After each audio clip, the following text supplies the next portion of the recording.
নমস্কার সবাইকে। আজকে এই ভিডিওটা মেইন দেওয়ার কারণটা হচ্ছে আমাদের কয়েকটা সুন্দর মুহূর্ত আপনাদের সাথে শেয়ার করলাম। তো আমার ভাইয়ের জন্মদিন ছিল। তো অ্যাকচুয়ালি আমরা কেউ অতটা কেক খাই না। কিন্তু যখন সবাই একসাথে থাকি তখন আলাদা একটা মজা থাকে। কেমন যেন অনেকে রয়েছি।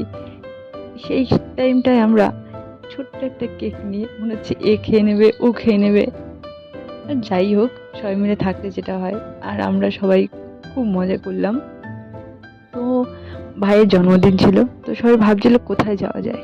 তো একটা আমাদের বাড়ি থেকে ২-৩ ঘন্টার একটা রাস্তা আছে, তো সেইখানটায় আমরা সবাই মিলে ওর জন্মদিনটা সেলিব্রেট করলাম। ছোট মানুষ, ও খুব এনজয় করলো। আর সব থেকে বড় কথা, আমাদের ফ্যামিলির অন্যান্য মেম্বার, আমার মামা মাসি সবাই এক জায়গায় থাকে না, তো কিছুটা মুহূর্ত আমরা সবাই একসাথে হলাম।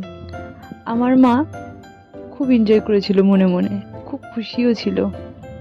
আমার বোন, তো ওদের একটা ইন্টেনশন ছিল যত বেশি ফটো তোলা যায়, ভিডিও করা যায়, আর আমি তার সাথ দিচ্ছিলাম। আমি খুব খুশি ছিলাম মা মার মুখটা দেখে, কারণ মার মুখে দেখো তার নিজের পরিবারের সাথে থেকে কতটা হাসি আছে। আমার মামাও খুব খুশি, আমার মামা আমার মাকে খুব ভালোবাসে। যাই হোক, আমি সবসময় চাই ওরা সবার জন্য একসাথে খুশি থাকে। তো ওইখান থেকে আমরা বেরিয়ে আসার পর আমরা গেলাম একটা রেস্টুরেন্টে খাবার জন্য। তো সবার আলাদা আলাদা ডিমান্ড, আর সবথেকে বড় কথা আমার মাকে নিয়ে প্রবলেম, সেটা হচ্ছে আমার মা বাইরে খায় না।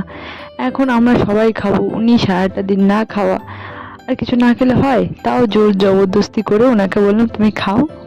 তো উনি ওনার মতো করে ছোট ছোট জিনিস নিল। খুব আমরা ভালো টাইম স্পেন্ড করলাম। সত্যি বলতে এরকম এনজয় যেন সবসময় আসে আমাদের জীবনে। আর আপনারা আমাদের সাথে থাকবেন। আর এই ভিডিও আপনাদের পছন্দ হলে প্লিজ একটা লাইক করবেন, আর প্লিজ কমেন্ট করবেন। থ্যাংক ইউ সো মাচ, সবাই ভালো থাকবেন।